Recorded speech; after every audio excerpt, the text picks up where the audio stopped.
반야바라 밀다 심경반자재보살이 깊은 반야바라 밀다를 행할 때 오니 공한 것을 비추어 보고 온갖 고통에서 건너느니라. 사리자여, 색이공과 다르지 않고 공이색과 다르지 않으며 색이고 공이요 공이고 색이니 수상행식도 그러하니라. 사리자여, 모든 법은 공하여 나지도 멸하지도 않으며 더럽지도 깨끗하지도 않으며 늘지도 줄지도 않느니라. 그러므로 곧 가운데는 색이 없고 수상행식도 없으며 안이비설신의도 없고 색성향 미촉법도 없으며 눈의 경계도 의식의 경계까지도 없고 무명도 무명이담까지도 없으며 늙고 죽음도 늙고 죽음이 다함까지도 없고 고진열도도 없으며 지혜도 듬도 없느니라.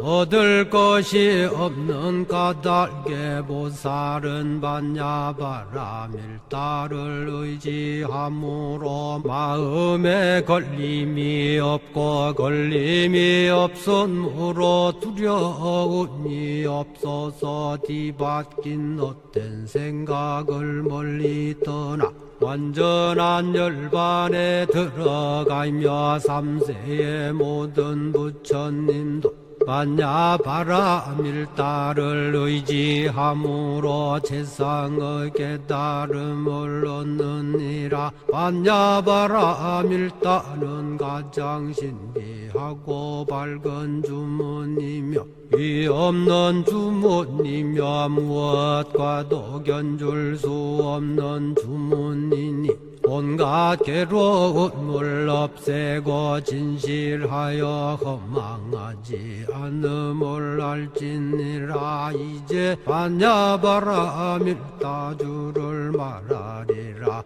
아제 아제 바라 아제 바라 승아제 모지사바 아제 아제 바라 아제 바라 승아제 모지사바 아제 아제 바라 아제 바라 승아제 모지사바.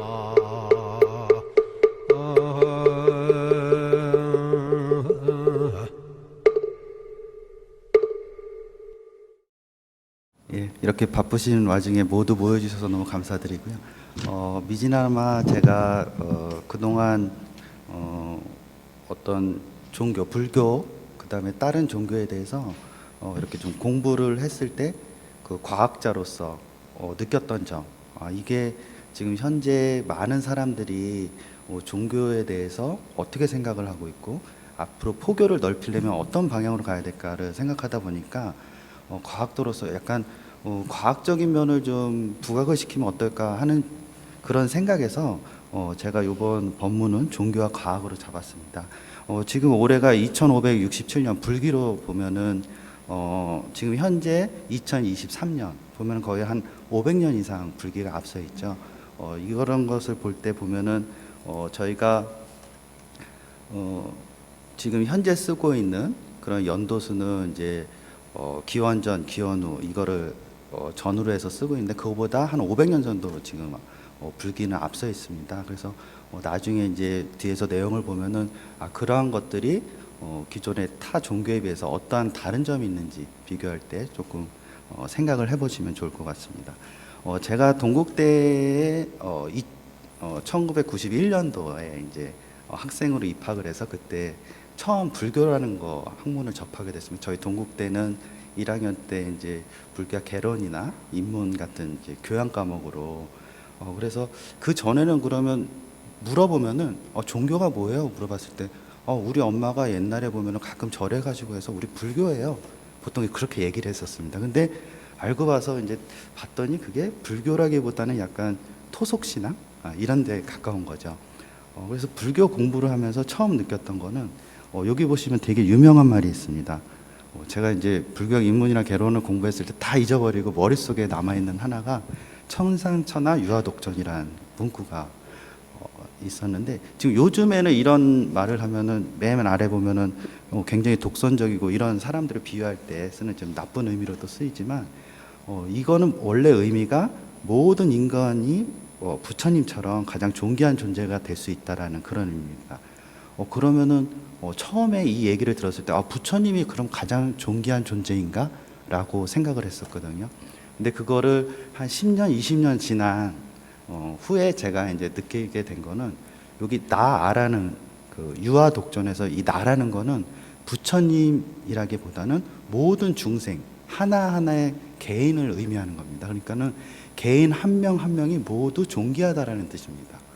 굉장히 좀 놀라운 거죠. 지금 현재 기독교에서는 유일신의 사상을 가지고 있는데, 이 불교에서는 모든 사람이 존귀해서 그 덕을 쌓고 그 부처님처럼 될 수 있다라는 걸 가리키기 때문에 굉장히 좀 놀라운 의미로 저는 받아들였습니다. 그리고 나서 이제 수업 시간에 우리가 이런 거 팔정도, 뭐 정견, 정사유, 정어, 정업, 정명, 정진, 전령 이런 거를 이제 수업 시간에 막 외워서 이제 시험을 봤습니다, 예전에는.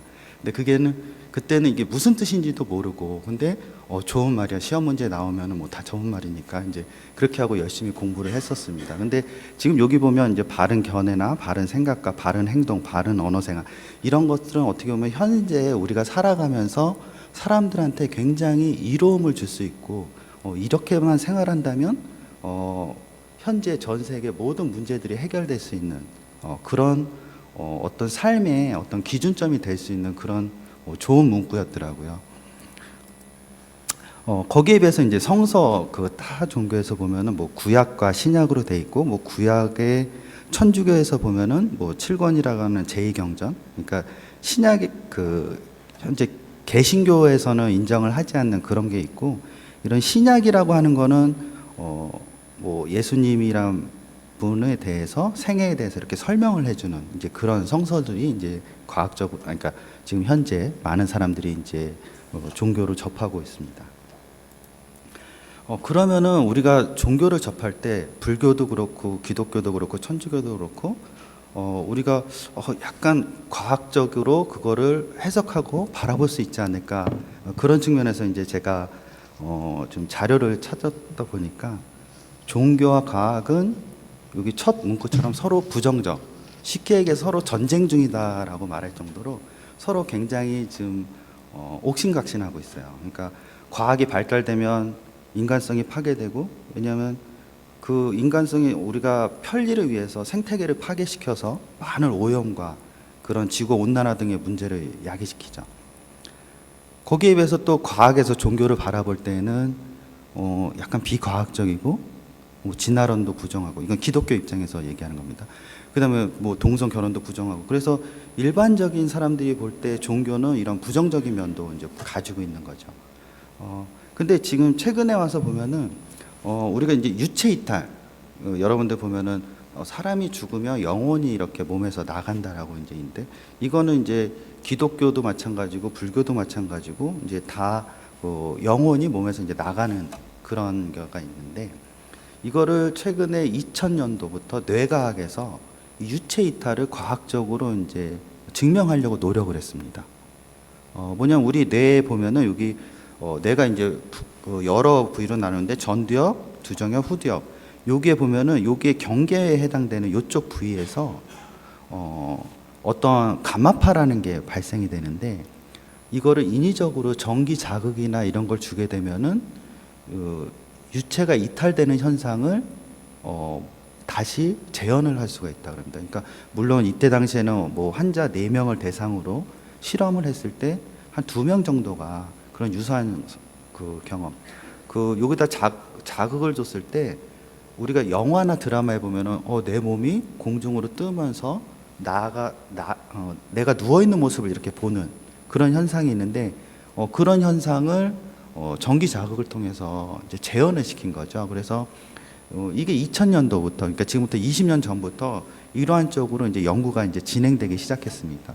그리고 종교적인 입장에서 볼 때는 굉장히 허무맹랑한 일이죠. 왜냐하면 우리 육신을 벗어나서 사람이 죽으면 영혼이 이제 나가게 되는데, 그런 면에서 종교적인 면에서 볼 때는 굉장히 좀 불합리한 얘기가 될 것 같습니다. 그리고 또 이제 우리가 이제 유전공학이라는 거를 보면은 사람은 어떻게 만들어졌죠? 개신교에서 보면은 신이 창조했고, 우리 그 불교에서 볼 때는 윤회설로 계속 그 환생을 하고 죽고 하는 게 있는데, 최근에 보면 인간 복제라는 뜬금없는 단어가 나타납니다. 사람의 피부 하나를 떼어서 복제를 하는. 예. 그러면은 사람이 생식기 그러니까 자연적인 결혼을 통해서 만나는 것이 아니고, 저 사람이 지나다닐 때 피부 조각, 머리카락 하나를 딱 뽑았을 때 저 사람하고 똑같은 사람을 만들어낼 수 있다라는. 지금 현재 사람은 복제를 못하지만 강아지까지는 지금 복제를 하고 있습니다. 강아지 피부를 딱 띄어서 다른 난자에다가, 강아지 난자에다 넣게 되면은 개체와 거의 99% 유전 형질이 같은 강아지가 태어나거든요. 그러니까 내가 죽었어도 바로 내 피부에서 피부 한 점을 떼어서 보관해뒀다가 다른 난자에다가 내 세포에 핵을 넣어주면 나와 거의 99% 같은 형태의 유전자를 가진 사람이 태어납니다. 물론 아직까지 그 기억조차는 카피를 해서 예전 기억을 넣을 수 있는 기술은 없습니다. 근데 많은 공상과학 영화에 보면 이제 그런 현상이 나타나고 있거든요. 우리가 그래서 제가 과학적으로 지금 점점점 그 종교의 영역을 침범해 가고 있는 건가? 그거보다는 기존의 종교에서 말하고 있는 거를 약간 과학적으로 해석할 수 있는 방법이 없을까? 그래서 이제 자료를 좀 찾아보기 시작했습니다. 그래서 제가 거의 10년 동안 거의 책을 안 사다가 최근에 이거를 발표를 하기 위해서 책을 하나 구매를 했는데, 불교의 종교학적 이해라고 해서 최정석 교수님께서 이제 내신 분입니다. 이분은 저희 동국대학교를 졸업하시고 지금 다른 대학에서 교수님을 하고 계신데, 과학 격의 불교라는 좀 생소한 단어를 쓰셨어요. 그래서 이게 뭔가 이제 봤는데, 격의 불교라는 게 또 따로 있습니다. 근데 과학 격의, 그러니까는 불교의 신화적인 요소를 조금 내려놓고 과학적으로 어떤 은유와 상징을, 그거를 좀 과학적으로 해석을 해보자. 그래서 과학과 불교의 만남이나 어떤 불교 해석을 좀 과학적으로 해보는 게 좋겠다라고 하는 것이 이분의 주장이었습니다. 물론 좋은 얘기죠. 그리고 나서 이 책을 막 뒤져봤는데 불교에 나와 있는 내용을 과학적으로 수식적으로 해석한 거는 내용은 없었습니다. 안타깝게도.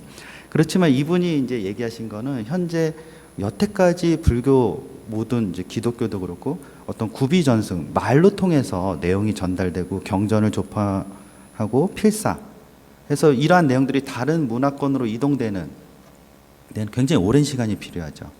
근데 현대 과학에서는 이 컴퓨터라는 사이버 공간에서 짧은 시간에 대량의 어떤 종교적인 내용이나 이런 거를 전 세계적으로 동시간대에 이제 송출할 수 있습니다. 그래서 지금 현재 이런 사이버적인 거를 종교에서 좀 받아들여서 폭넓게 활용을 하자. 이런 합리적인 의견을 내셨어요. 그러면 이분이 얘기하신 격의 불교가 뭔가를 잠깐 살펴봤는데, 격의 불교라는 거는 원래 불교 자체의 뜻을 여러분들 잘 아는 불교 예전에 공자 맹자 하는 노장 사상, 유교 사상 등의 그쪽 분들이 이 불교를 자기 나름대로 해석을 하는 겁니다. 자기 현 시대에 맞게끔. 그러다 보니까 어떻게 되냐?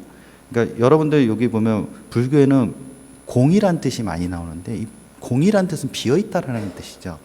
이거를 노자나 유교 사상에서는 없을 무자로 해석을 했다고 합니다. 그래서 자기네 나름대로 불교 경전을 막 해석하다 보면은, 근데 그러다가 보면은 어느 순간 막히는 부분이 생기고, 그래서 마지막에서는 구마라습 이란 분이 본래의 뜻에 맞게 해석을 해야지, 이거를 현재 사상에 맞게 의역을 하려다 보면 오류가 생길 수 있다라는 것을 이제 얘기를 해주셨습니다.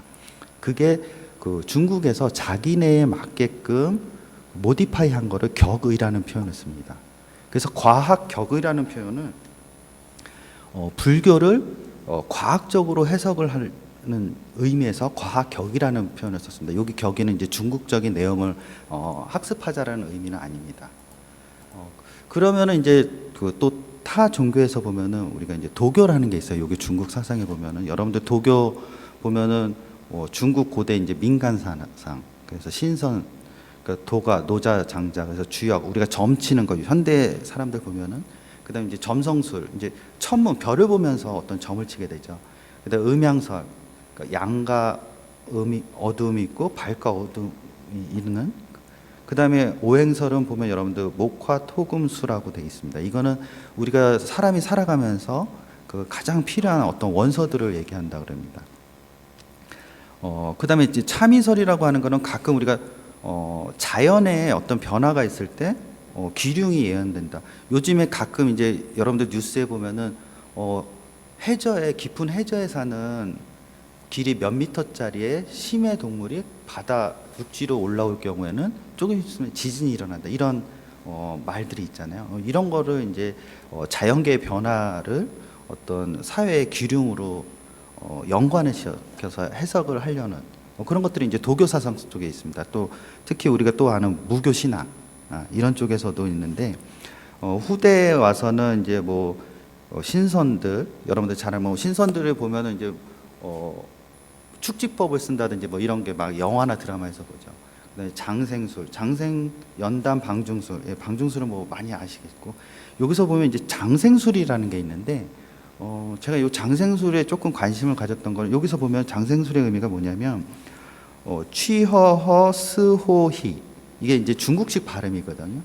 그래서 여러분들 그 드라마 영화에 보시면은 어떤 사람들이 돌을 닦을 때 폭포에 이렇게 앉아가지고 폭포수를 맞으면서 이런 소리를 내는 경우가 있습니다. 그랬을 때 우리는 그냥 드라마에서 그냥 지나쳐 갔거든요. 근데 이게 신장이 안 좋은 사람은 취라는 소리를 내고 간이 안 좋은 사람은 허라는 소리를 내면서 거기 앉아 있는 겁니다. 그렇게 되면은 그 간이나 심장이 좋아진다 그래요. 그러니까 지금 여러분들이 들으면 이게 무슨 허무맹랑한 소리인가? 그쵸? 근데 제가 하는 연구 분야 중에 그 음파 파동에 관한 연구를 지금 하는 분야가 있는데, 우리 몸에 그 주파수라는 거, 특정 주파수를 잘 공진에 맞춰서 주게 되면은 그 좋아하는 세포들이 있어요. 우리 신경세포나 이런 것들은 한 60Hz를 좋아하고 뼈 세포는 40에서 50Hz를 좋아합니다. 그래서 실제로 그 세포들, 조직들에다가 그 주파수에 진동을 주게 되면은 그 골 재생이나 신경 재생이 일어나요. 그러니까 만화 같을지 모르지만 저는 지금 현재 그거를 이제 과학적으로 연구를 하고 있다 보니까 이 장생술이라고 하는 거, 이게 그 한의학에 있는 교수님도 저한테 이거를 부탁을 하시더라고요. 이 취허허 스호 이거에 정확한 음파 영역대하고 주파수나 이거를 현대 과학으로 해석을 해서 그거를 기계에서 나오게끔 해서 한번 치료를 해보자. 그거를 이제 정확히 하는 거는 음양을 하는 그런 학과랑 같이 연계를 해야겠지만, 이 사람 몸이 어떤 특정 주파수에 영향을 받는다라는 거는 지금 현재 그 과학적으로 어느 정도 입증이 되었고, 이런 도교라는 수천 년 전에 나온 사상들이 그 사람들은 과학을 몰랐습니다. 그렇지만 이렇게 했더니 좋아졌다라고 해서 이제 이런 것을 이제 장생술로 이제 구전으로 이제 내려오게 되는 거죠. 그 다음에 이제 현대 종교 중에 하나는 증산교라는 게 있는데, 이 증산이라는 거는 1900년대 강일순이라는 분의 호입니다. 그래서 이 1900년대 어떤 일이 있었냐면 우리나라에 이제 동학혁명이 일어나서 그게 이제 실패로 돌아갔죠. 그래서 그 사람들이 굉장히 좀 힘들어했습니다. 우리 그 백성들이. 그때 이 동학혁명을 했던 사람 중에 한 사람이 이 강일순이라는 분이 이 힘든 이 백성들을 어떻게 하면 위로할까 해서 어떤 우리 전통 사상이나 도술 도통을 공부해서 그 동학 운동을 하던 사람들을 치유하는 목적으로 이제 교육을 시키고 하는 목적으로 이제 처음에 이제 공부를 시작을 했죠. 이게 이제 후대에 와서 도교 사상이 이제 들어오고, 여기 보면 불교, 성교 뭐 이런 사상들을 같이 접목을 시키면서 후대에 와서 이제 이게 일제시대 때 한 100여 개의 종교로 이제 발전을 하게 되는데요. 근데 여기서는 우리가 1900년대 기존에 우리가 기독교나 불교는 2000년 이상 그 전에 만들어진 종교죠. 거기에 비해서 이 증산교는 1900년대 그 과학적인 문명 시대에 사람들이 많이 접하고 있을 때, 그러니까 그래서 이 증산교 내용을 보면은 이 얘기를 들으면 젊은 사람들이 혹할 수가 있어요. 왜냐하면 1900년대에는 어느 정도 과학적인 지식이고 합리성이라는 거를 가지고 여러 종교의 좋은 점을 따다가 그거를 종교화시킬 목적으로 한 게 아니고 사람들을 교육시키고 마음을 치유하게 하고 화합해서 살 수 있게끔 그렇게 가리키기 위해서 처음 시작했기 때문에 참 교리가 합리적이었거든요.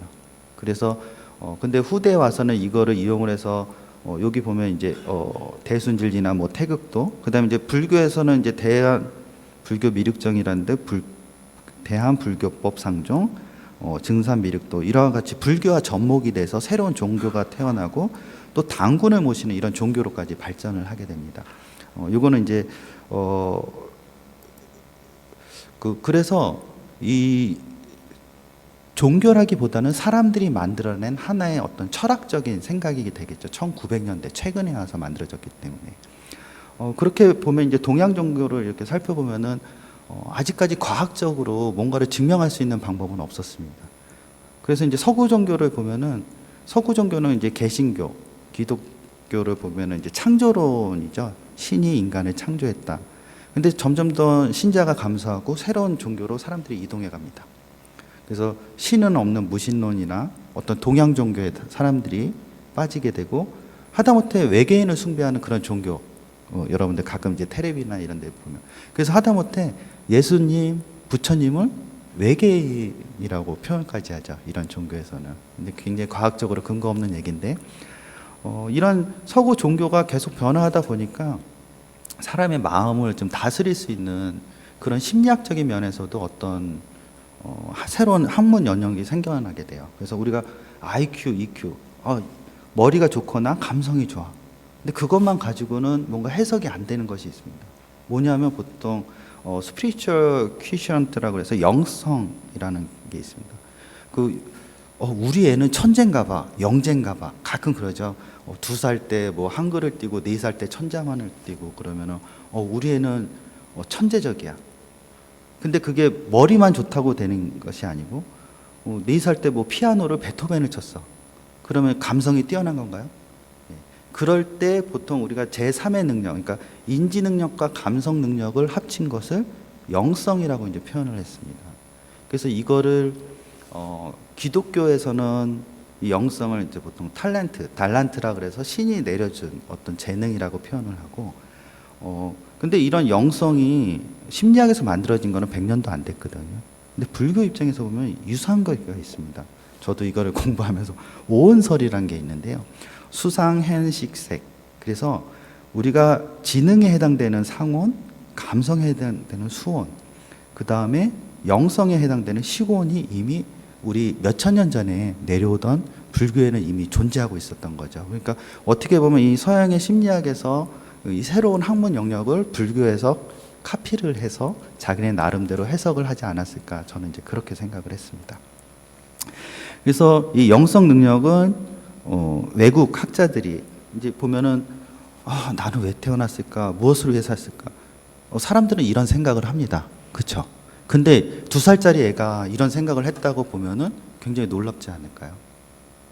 3살짜리 꼬마가 행복이 뭐지?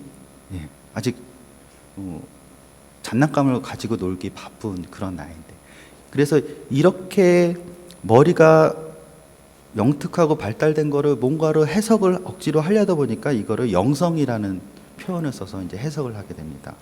그래서 이거는 그 영국의 이제 한 박사님이 인간만이 지니는 능력이다라고 표현을 했어요. 근데 여기서 이제 제가 이 영국 교수님의 얘기를 쓴 이유가, 이 영성이라는 거는 동물한테는 없고 인간한테만 있는 어떤 신의 영역. 그러니까 영성이라는 건 우리 브레인에 아까 그 3가지 그런 데가 교합되는 데서 이제 발생이 되는데, 뜬금없이 이분은 뇌의 모든 영역에서 40Hz 신경 진동이 발생을 해. 뜬금없이 영성을 얘기하다가 이거를 과학적으로 본인은 나름대로 이제 표현을 합니다. 근데 저는 이것도 이제 이거를 뇌 촬영을 통해서 이제 보았다고 했어요. 그래서 여기를 보시면 이 위쪽에 있는 게 이 영국 교수님이 얘기한 겁니다. 이 뇌 이쪽이 이제 뇌 사진인데 뇌에서 보면은 40Hz가 이렇게 측정이 될 때 사람 몸이 굉장히 평온하고 그 액티브해지고 이렇다고 이제 얘기를 해주죠. 근데 재미난 것은 저는 솔직히 이거를 요번에 이제 법문을 준비하면서 이제 찾아보기 시작을 했었거든요. 근데 요 아래쪽 내용을 보면은 이건 뭐냐면은 우리 신경학적으로 우리 몸이 아까 파의 영향을 받는다고 제가 말씀을 드렸었잖아요. 그래서 그 파의 영향이 우리 몸이 이 뇌 쪽에 굉장히 다양한 주파수가 존재하는데 요 40Hz에 해당되는 데에 와서 동기화 그 사이클이 맞춰지게 되면은 그 뇌의 각종 질환이 치료가 되고 보호 기능이 작동이 된다는 겁니다. 요 아래쪽 내용은 지금 제가 이제 올해부터 새로 시작하는 프로젝트 내용이거든요. 그 다른 회사하고 이게 저희는 이거를 그냥 순수하게 치료 목적으로 알츠하이머 치료 목적으로 이제 접근을 했는데 서양에서는 이미 그 주파수가 특정 주파수에 의해서 사람이 나오고 그게 어떤 신의 영역이라고까지 이제 표현을 한 거죠. 근데 저는 아무리 지금 이거를 연구를 해도 이게 신의 영역은 아니고 그냥 과학인데 이거를 영국 교수님은 억지로 갖다가 이거를 맞춰놓은 게 아닌가 이제 그런 생각이 듭니다. 그래서 쥐한테 40Hz를 주면 뇌에 이제 40Hz가 전달이 되는 것까지 이제 그 같이 연구하는 회사에서 연구를 했는데 제가 이제 앞으로 이런 거를 기존에 이제 뼈나 신경계상에 또 쭉 주파수나 파동을 연구했지만 이러한 연구는 저는 어떤 종교를 해석하기 위해서 시작한 게 아니고 학문적인 치료나 재활 목적으로 시작을 했는데 그거를 찾다 보니까 이런 유사한 게 이제 밝혀진 거죠. 그래서 이제 이런 거를 보다 보면 그럼 좀 더 종교를 과학적으로 해석한 게 없을까 하고 찾아봤습니다. 그랬더니 창조과학이라는 게 있어요. 왜냐하면 이 창조라는 게 우리가 이제 몇 년 전에 모 대통령께서 창조를 엄청 좋아하셨잖아요. 그래서 모든 과제에 창조라는 제목이 들어가야지만 과제가 선정되는 그럴 때가 있었습니다. 그래서 창조가 굉장히 좋은 거구나 이제 생각을 했고, 근데 이제 창조 과학이 뭔가 이제 찾아봤을 때 창조과학이 이제 좀 놀랐습니다. 제가 이렇게 좀 자료들은 대부분 이제 위키백과라 그래서 제 얘기가 아니고 이제 인터넷 그 백과사전에 나와 있는 건데 과학적 사실을 부정하고 창조론을 과학적으로 증명하고자 하는 사이비 과학이라고 되어 있어요. 저는 이거를 보고 이렇게 굉장히 이 위키백과가 소송도 많이 걸리겠구나 막 그런 생각도 들었습니다. 그래서 이게 보면은 여러분들이 그 귀에 익은 제7일 재림교 많이 들어보셨죠? 그리고 통일교회에서 본격적으로 우리나라에 이 창조과학이라는 게 시작이 됐습니다. 알려지기 시작했죠. 이 창조과학, 그러니까 신이 인간을 창조했다라는 걸 과학적으로 입증을 하는데, 그래? 그러면은 어떤 종교를 과학적으로 해석하는 거구나라고 단순히 생각하고 조금 제가 좀 읽어봤는데, 여기서 생각하는 거는 축자 영감설. 이게 축자 영감설 말이 어렵죠. 한국말인데 어렵습니다. 그래서 이걸 따져봤더니 이 성경에서 이거는 하나님 말씀이기 때문에 오류가 없다. 뭐 그런 뜻이래요. 그러다 보니까 성경은 무조건 맞다라는 그런 뜻입니다. 근데 여러분들 성경책을 보면은 하나님께서 뭐가 있으라 그러면 뭐가 생기고 뭐가 있으라 그러면 막 그렇게 창세기에 나오잖아요. 그러면 그거 우리가 볼 때 과학적으로 그게 가능할까? 이제 그런 생각이 들잖아요. 근데 이 기독교 이 창조과학을 하시는 분들은 그거를 이제 과학적으로 입증을 하려고 부단히 애를 썼습니다. 근데 문제는 이분들이 하신 얘기가 약간 거짓에 근거한 거죠. 그러니까 기존의 과학을 부정을 합니다. 우리가 지구의 나이가 50억 년 이상, 60억 년 이상 됐다라고 우리들은 탄소 연대를 측정을 통해서 이제 과학적으로 입증하는데 그 탄소 연대 방법이 비과학적이다. 그래서 지구의 나이는 실제로 10,000년이 안 된다. 왜냐하면 이 10,000년은 그 성경에 나와 있는 그 창세기의 시간을 맞추기 위해서 억지로 이제 끼워 맞추는 겁니다. 그 다음에 이제 뭐 노아와 홍수란 얘기가 나오는데, 그래서 지금의 석유나 이런 것들이 그때 죽은 공룡들에 의해서 만들어졌다. 근데 이 공룡들은 이런 지구의 대변역을 한 5번 이상 있은 다음에 많은 층행에서 생겨났거든요. 그러니까 과학적으로 맞지가 않습니다. 근데 과학을 모르는 사람들은, 이거를 말하시는 분들은 어떤 과학을 하는 교수님들이나 이런 분들이 이런 창조과학을 막 얘기를 해요. 그러면 어떤 현상이 일어나냐면, 잘 모르는 분들은 아, 저분이 말하시는 분이 목사님인데 교수님이시래. 설마 거짓을 얘기하겠어? 확인도 하지 않고 기존에 뭐가 잘못됐다 그러면 그대로 그냥 믿어버리는 겁니다. 그러니까 이 과학을 하는 사람이라고 해서 이게 내 말이 맞자, 과학적으로 그렇게 거짓말을 해도 그거에 이제 넘어가는 거죠. 그래서 이게 창조과학이 이제 그런 허구가 있는 겁니다. 그런데 이게 재미난 것은, 신학자들은 전 세계에서 대부분 창조과학을 부정한다고 해요. 이 백과사전에 의하면. 근데 소수의 신봉자가 있고, 근데 여기서 재미난 것은 대한민국 개신교회에서는 교파에 상관없이 상당수의 교인들과 목사들이 창조적 과학 개념을 수용한다라고 되어 있습니다. 왜냐하면 지금 나이 드신 분들은 그냥 이렇습니다라고 그러면 그걸 잘 받아들이세요. 그냥 죽은 다음에 천당 가시려면은 이런 거 하셔야 돼요. 근데 젊은 사람들한테 뭔가를 어필을 할 때는, 젊은 사람들은 굉장히 고등교육을 받고 했기 때문에 뭐 믿음으로 뭔가를 해야 된다, 부처님께서 뭐를 이렇게 하라고 했을 때 그거를 잘 와닿지가 않거든요. 그러니까 그거를 과학이라는 어떤 포장을 싹해서 이게 진실인 것처럼 이제 알리는 거죠. 이럴 때 약간의 이단들이 이제 설치게 됩니다. 그래서 이제 위키백과에 보면 이런 유사가 과학을 핑계를 통해서 과학인 것처럼 속여서 사람들한테 진실인 것처럼 알리는 거, 이거를 유사과학이라고 표현했습니다. 그래서 과학적 사실을 왜곡하고 데이터를 조작해요.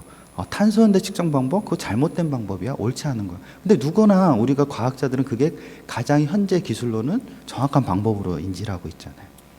그 다음에 어떤 거짓이나 이런 거. 그래서 보면은 원형과학이라고도 하고, 여기 예, 이런 표현까지 썼습니다. 그래서 이 유사과학이 진짜 잘못되면은 이런 형태가 되겠죠. 그래서 여러분들 텔레비나 어디 언론에 보면 옛날에 피라미드 파워, 육각수물 이런 거를 좀 들어보신 적이 있죠. 예. 이렇게 보면은 그 사람들이 과학적으로 설명할 때 야, 그럴듯해. 그렇지만 과학적으로 검증이 참 안 되는. 근데 잘 모르는 사람은 사진에 넣고 이렇게 됐다 그러면 됐는지 믿는 거죠. 예.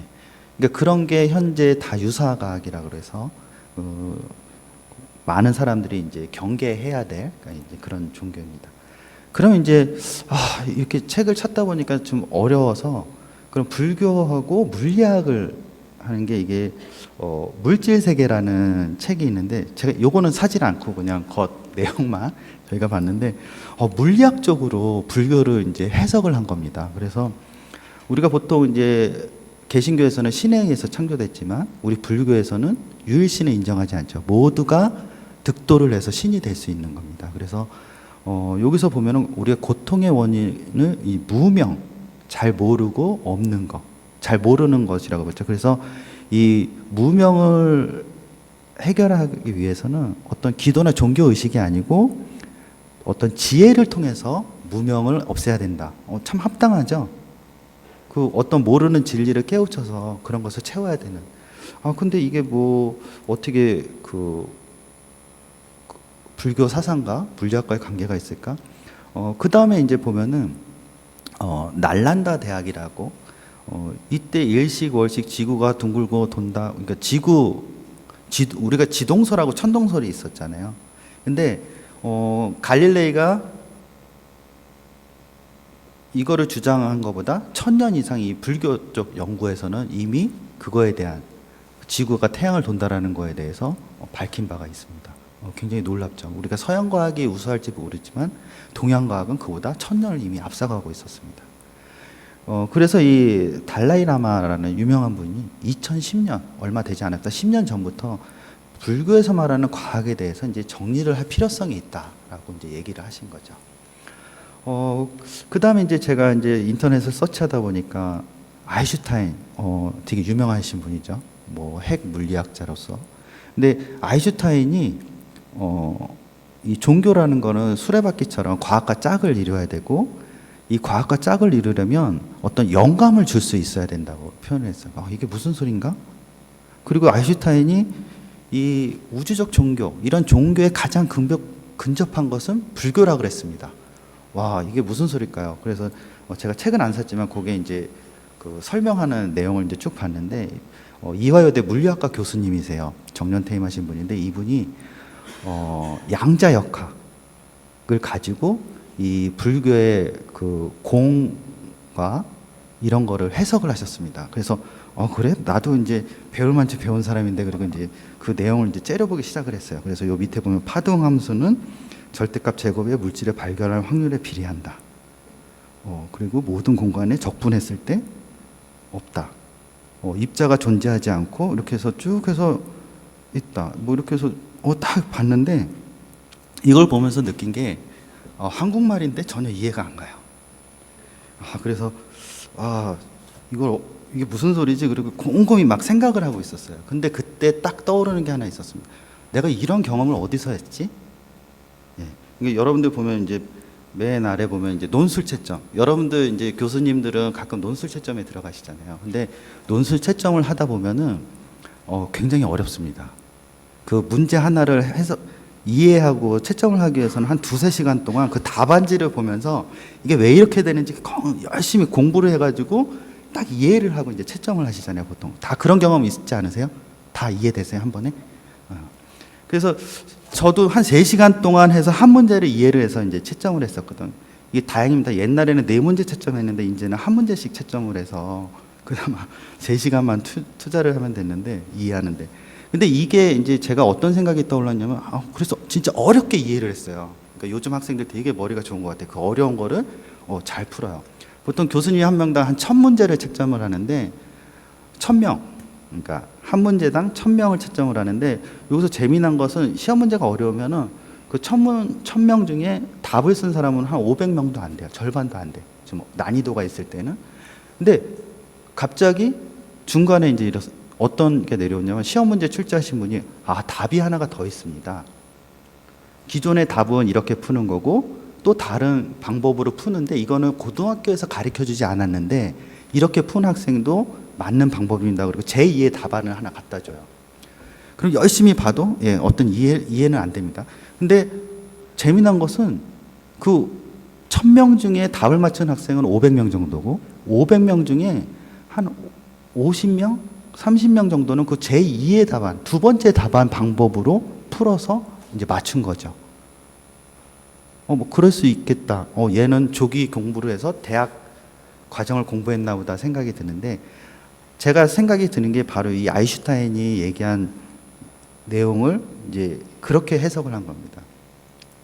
아인슈타인은 수식이라는 물리적인 방법을 통해서 어떤 현상을 해석을 했습니다. 근데 불교에서는 제2의 답안, 삥 돌아가지만 수식으로 보여지진 않지만 내가 이 문제를 풀 수 있는 영감을 줄 수 있는 어떤 단어나 이런 거를 통해서 해석을 해준 거죠.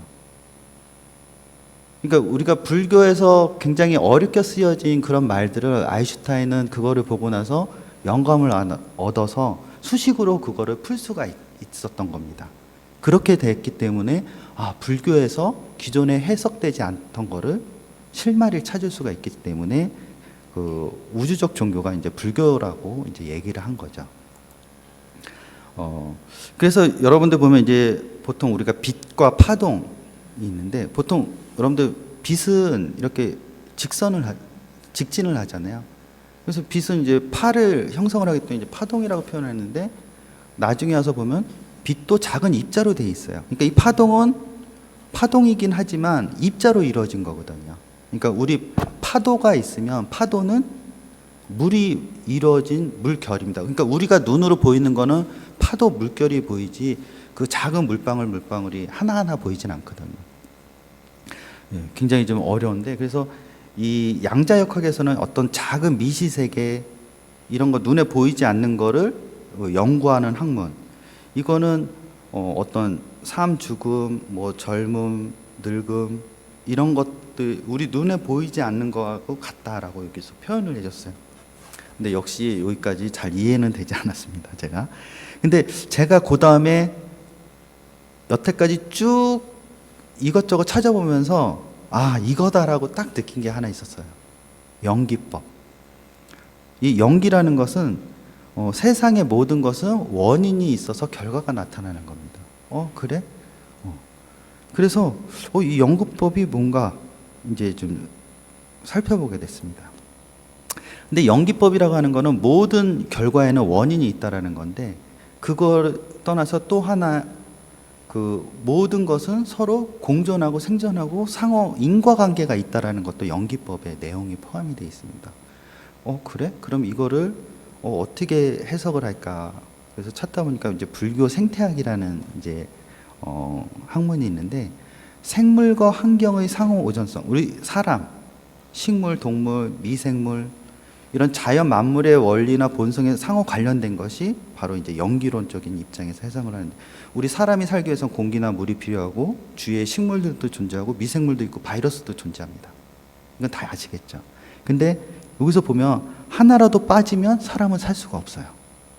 이 모든 것들이 어떻게 보면 사람을 공격하는 해가 될 수 있는 것이기도 하지만 반대편으로는 사람이 살 수 있도록 도와주기도 하는 겁니다. 그래서 이제 저희가 공부하는 건 이제 생명과학 입장에서 그러면 연기론은 생명과학 입장에서 어떻게 해석을 할까? 이제 보면 세상의 모든 현상이 나와 관계를 맺고 있음을 깨닫는 거죠. 그래? 관계? 그렇죠. 내가 대인 관계도 있고 식물, 미생물 이런 것들 다 관계가 있어요. 그래서 여기서 연기론을 보면은 인연, 여러분들 뭐 직접 간접적인 인연을 통해서 그 원인에 의해서 이제 결과가 나타난다라는 거. 그 다음에 여기서 하나 또 나온 것 중에 하나가 연기 법경이라는 거에서 자신이나 다른 깨달은 이가 만들어낸 것이 아니고 세상에 출현하고 출현하지 않음에 관계없이, 그러니까 부처님이 세상이 출현하든 출현하든지 관계없이 본래부터 존재한다. 네, 굉장히 이 말이 보면은 기독교에서는 창조주가 중심이 되어 있지만 이 연기법 법경에 보면은 모든 것의 중심은 원래부터 존재하던 기존의 것이 가장 중요한 거죠. 이렇게 되면은 부처님보다도 중요한 거 우리 사람보다도 중요한 거 식물, 모든 것들이 다 중요한 거가 됩니다. 뭐 하나하나가 중요한 거를 순서로 매길 수 있는 것이 아니고. 그래서 우리가 이제 인과관계에서 보면 이제 뭐 예전에 이제 책에서 보면 고진멸도 고통이 모여서 그게 멸해져서 해탈에 이르는 이런 거를 이제 배웠는데 우리가 이 연기론적 입장에서 볼 때 그럼 우리 생명공학은 어떻게 해석을 할 수 있을까? 그래서 우리 생명공학에서 생물체를 지배하는 생명 현상의 원리, 이건 저희가 이제 바이오잖아요. 여기가 이제 바이오 대학이기 때문에. 그래서 이 생물계를 가만히 살펴보면은 우리가 살아있는 동물계, 그렇죠? 근데 하등 동물이 미생물이라는 게 있습니다. 그건 또 바이러스. 여러분들 바이러스 하면 뭐가 생각나시죠? 최근에 코로나 바이러스라는 게 엄청나게 사람들을 괴롭혔죠. 근데 그거는 다 원인이 있었기 때문에 사람들이 이제 그런 결과를 받은 겁니다. 그 바이러스라는 거는 우리 사람 현재 몸에 사람이 가지고 있는 바이러스들이 존재를 해요. 대장균도 사람이 가지고 있고. 그래서 이 바이러스, 대장균 이런 미생물들하고 사람들은 서로 잘 공존하면서 지금 살아가고 있습니다. 근데 만약에 사람이 내 몸에 왜 바이러스, 대장균 이런 걸 없애야지 그리고 그걸 죽여버리면 어떻게 될까요? 저도 같이 죽게 됩니다. 이런 것들이 공존하면서 같이 살아가는 거거든요. 근데 이제 코로나 바이러스 같은 경우에는 이제 사람한테는 원래 없었고 이제 박쥐나 이런 짐승들한테 있던 건데 그게 이제 사람들이 어떤 인위적인 거에 의해서 사람한테 옮겨오게 돼서 사람이 원래 가지고 있던 게 아니었기 때문에 거기에 이제 미처 방어를 못하고 이제 많이 이제 데미지를 받게 되는 그런 현상이 일어나죠. 그거 외에도 우리가 효모나 곰팡이와 같은 저희 곰팡이 폈어 그러면 사람들이 다 무서워서 도망가잖아요. 근데 여러분들 또 좋아하는 곰팡이 있습니다. 된장, 그다음에 뭐 막걸리 이런 발효주 같은 그런 것들은 사람한테 굉장히 유익한 걸 주잖아요. 그러니까 이런 하다못해 미생물, 곰팡이들도 다 사람을 살 수 있게 유용하게 도움을 줄 수 있다. 그러면 이게 연기론 입장에서 보면 모든 생물, 무생물들이 다 조화롭게 같이 움직일 수 있고 같이 공생을 할 수 있는 그런 의미구나라고 저는 이제 해석을 했습니다. 그래서 우리가 옛날에는 식물 치료제, 그 현대 과학에서는 이제 양약을 먹지만 예전엔 다 풀에서 이제 채취를 했었죠. 그래서 병이 있으면 반드시 약이 있다.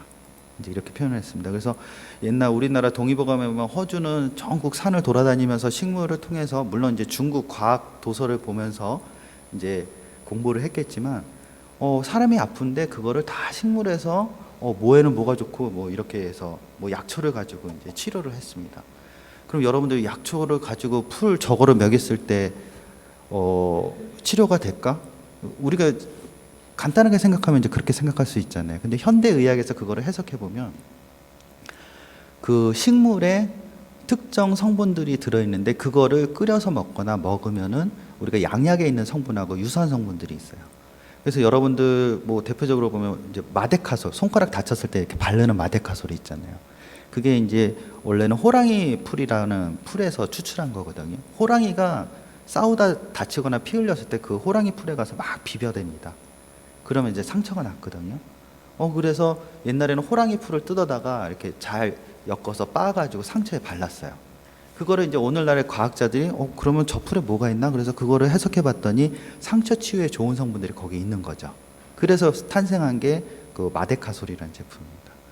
그 다음에 여러분들이 탕제, 한약재를 막 끓여서 먹잖아요. 그럼 그 안에 여러분들 뭐 스테로이드 많이 들어봤죠? 피부병 같은데 스테로이드라든지 각종 성분들이 있는데 이런 것들이 천연 식물이나 나무에 다 들어있어요.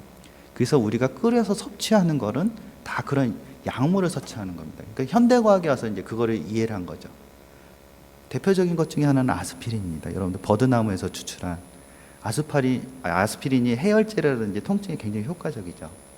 근데 그게 옛날에 아플 때 아스피린 나뭇잎을 막 씹어 먹다가 어느 순간 그걸 추출을 해서 그거를 이제 약으로 개발하죠. 그래서 우리 지구상에 존재하는 모든 것들이 다 어떤 치료 용도나 사람을 위해서 존재할 수 있다라는 그런 거를 깨닫게 됐습니다. 그 다음에 여러분들 보면은 뭐 인삼, 뭐 버섯, 알로에, 녹차 굉장히 이런 것들이 사람 몸에 좋다라고는 알려 있죠. 뭐 기능성 식품부터 해서 이 안에 들어있는 성분들이 진짜 과학적으로 그 성분만을 분석을 해서 좋기 때문에 그거를 합성을 해서 그 합성 신약, 서양 약이 나오게 되는 겁니다. 그래서 지금 여러분들 여기 은행잎 길가에 다니다 보면은 굉장히 좀 냄새나고 꼬릿꼬릿하고 좀 안 좋죠. 근데 이 은행 나뭇잎을 통해서 플라보노이드 추출을 해서 이게 혈류 개선 효과가 굉장히 좋습니다. 그 나이 들면 이제 혈액이 찐득찐득해지고 그러는데, 근데 이거 처음 개발한 것은 저희 한국 사람이에요. 은행잎에서 추출하고. 근데 처음에 이게 이제 상대 회사에서 뭐를 하면서 회사가 이제 망가지고 기술을 이제 독일에 넘기면서 독일에서 생산해서 다시 이제 우리나라로 역수출이 되는 그런 경우인데, 이런 식물에도 그런 사람의 피를 깨끗하게 하고 흐름을 좋게 하는 성분들이 들어있죠. 그 다음에 이제 이건 주목이란 나무인데, 이게 텍솔이라는 이 나무 껍질에서 항암제가 나옵니다. 지금 유방암, 난소암, 폐암에 실질적으로 사용을 하고 있어요. 그러니까 우리가 암 치료가 굉장히 어렵다고 느끼지만 이미 자연에 치료할 성분들이 있는 거죠.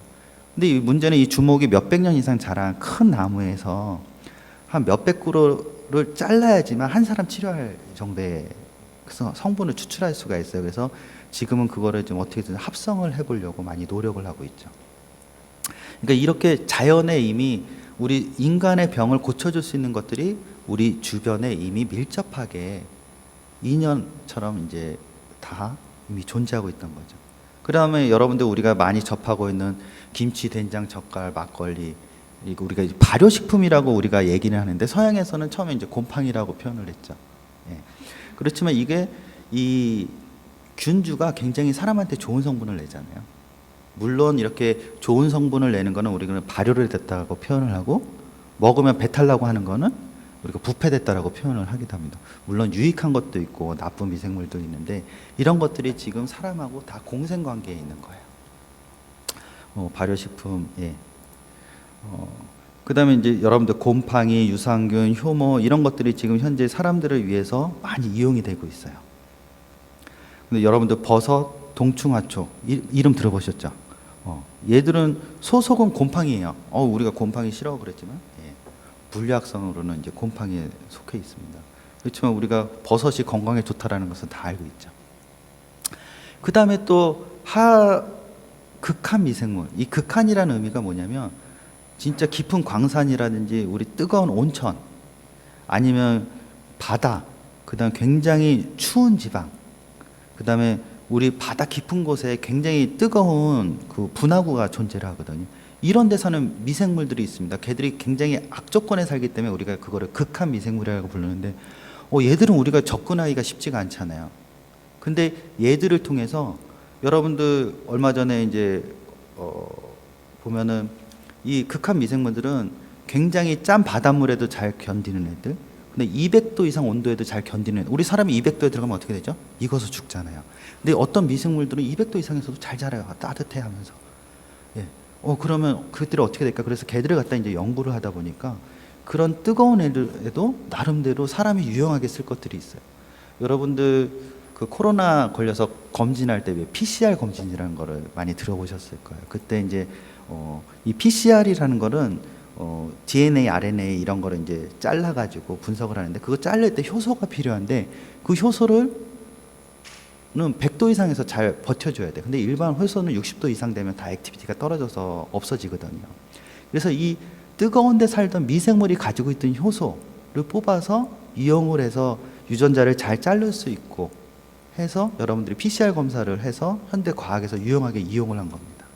이런 거를 보면은 하다못해 저 추운 극지방이라든지 더운 지방이라든지 이런 데 있는 것들이 언젠가는 우리 사람들한테 다 필요에 의해서 인연에 의해서 이미 지구에 존재하고 있는 그렇게 해석을 할 수 있습니다. 그 다음에 이제 여러분들이 보면 이제 지구가 오염이 많이 되면은 굴뚝에 굉장히 연기가 많이 나죠. 그거에서 그러면 그 황이나 이런 거를 이제 제거를 해야 되는데 그때도 그 고온 뜨거운 데 사는 미생물을 이용을 해서 그런 것들을 회수를 할 수 있습니다. 그래서 여기 보면 이런 유전자를 막 조작할 때 쓰는 효소들, 이런 것들을 이용하고요. 그 다음에 여러분들이 되게 싫어하는 거 대장균. 대장균 하면 뭐가 생각나죠? 화장실. 그쵸? 근데 그 몸 안에 있는 우리 대장에 있는 대장균들이 굉장히 또 유용하게 쓰고 있어요. 우리 사람들이. 어떤 물질들을 대량 생산할 때 대장균은 굉장히 잘 자라거든요. 내가 필요한 거를 대장균한테 살짝 찔러서 넣고 걔가 잘 자라면은 걔들을 이게 부셔가지고 그 안에 필요한 거를 회수합니다. 그래서 렙틴이라고 해서 우리가 비만 억제하는 치료제, 그 다음에 암 치료제 같은 이런 약물도 대장균의 유전자를 넣어가지고 대량 생산해서 뽑아서 우리가 치료용으로 써요. 그 다음에 되게 다양한 바실러스 균도 있고 아스파라질러스 이런 균들을 통해서 우리들이 어떤 필요한 약품이나 이런 것들을 유용하게 생산을 할 수 있죠. 우리가 옛날에는 눈에 안 보이고 이게 뭔지도 모르는 그런 미세한 그 미물이라는 표현을 썼죠. 근데 이런 것들이 다 우리한테 도움을 주게 됩니다. 근데 이런 것들이 이제 조금씩 발전하게 된 거는 현미경이라는 게 우리 눈에 보이지 않던 게 어느 순간 현미경을 통해서 보이게 되죠. 그 다음에 우리가 이제 서로 밀접한 인연, 이 젖자는 소녀는 평생 이제 어렸을 때부터 젖을 짰어요. 근데 여러분들 천연두라는 거 아시죠? 돌림병. 근데 이 돌림병의 근원이 이 젖소에 있는 이쪽 부위에 있는 세균들이거든요. 걔가 이제 근데 이 젖자는 소녀는 매일같이 거기를 만져서 젖을 짰기 때문에 면역력이 생겼어요. 그래서 그 천연두에 걸리지 않습니다. 그래서 서양에서는 그거를 착안을 해서 이 천연두균을 대량으로 키워서 끓는 물에 끓여요. 그리고 조금씩 주사를 사람한테 넣어서 그 면역 체계를 만들어주는 그런 그 예방 접종을 할 수 있는 그런 거를 착안을 하게 되죠. 그 다음에 이제 여러분들 페니실린이라는 거 들어보셨죠? 굉장히 항생제 효과가 좋은. 근데 이 페니실린을 처음에 찾아낸 것은 이제 플레밍이라는 사람이에요. 근데 이 사람이 어떤 인연을 통해서 이 페니실린이라는 현대과학에서 굉장히 우수한 항생제를 찾아냈냐. 네. 하나는 말 그대로 게으름입니다. 이 과학자 굉장히 게으른 사람이에요. 지금은 여러분들 연구할 때 일회용 한 번 쓰고 버리는 걸 쓰지만 이때만 해도 유리를 닦아서 써야 되는 시대인데 실험을 하다가 실험이 잘 안 됐어. 그래서 깨끗이 닦아놓고 휴가를 가야 되는데 그냥 휴가 가려고 그냥 개수대에다가 딱 번져놓고 휴가를 갔다 왔습니다. 갔다 왔더니 내가 닦아야 될 세균에 일정한 점이 하나 찍혀 있는데 거기만 이렇게 뭔가 죽어 있는 거예요. 내가 죽여야 될 세균들이. 그래서 이상하다. 그리고 이제 그 다음에 또 다시 실험을 했습니다. 근데 역시나 그 주말에 빨리 이제 여자친구 만나러 가야 되니까 닦지 않고 두고 방치해 두고 갔던 거죠. 그랬더니 똑같은 현상이 또 나타난 거예요. 그래서 그 기존에 우리가 죽여야 될 세균에 뭔가가 가서 죽일 수 있는 물질이 있네라는 것까지만 이제 찾아낸 거죠.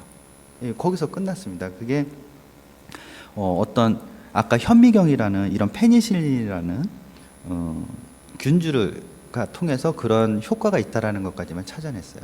근데 거기서 끝났습니다. 그리고 나서 이제 2차 세계 전쟁이 나고 나서 많은 사람이 죽고 아프고 할 때 이거를 대량으로 생산을 해서 이제 사람 치료용으로 이제 쓰게 되죠. 이 페니실린은 기존에 치료가 안 되던 거를 혁신적으로 치료할 수 있는 굉장히 효과가 좋은 항생제입니다. 이제 이러한 것들이 이미 지구상에 존재하고 있는 거죠.